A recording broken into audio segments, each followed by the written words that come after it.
ನಮಸ್ಕಾರ. ಅಬ್ಬಬ್ಬ lottery low ಮಾಡ್ಬಿಟ್ರು ನಮ್ಮ ಜಮೀರ್ ಅಹಮದ್ ಅಣ್ಣನ ಬ್ಯಾಟ್ರಿ. ಕಂಗ್ರಾಚ್ಯುಲೇಷನ್ ಅನ್ಕೊಂಡಿದ್ದವನನ್ನ ಗಣರಾಜ್ಯೋತ್ಸವ ಮಾಡಿಬಿಟ್ರು.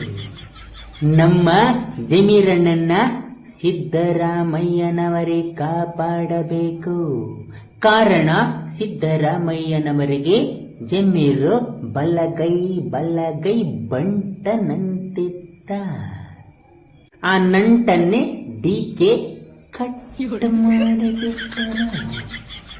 ಜಮೀರಣ್ಣನ ಸ್ಥಾನಕ್ಕೆ ಬಂದಿದ್ದು ನಮ್ಮ ಯುಟಿ ಖಾದರ್ ಮಾಜಿ ಸ್ಪೀಕರು. ಜಮೀರಣ್ಣ ಗಣರಾಜ್ಯೋತ್ಸವದ ಹಾರ್ದಿಕ ಶುಭಾಶಯಗಳು.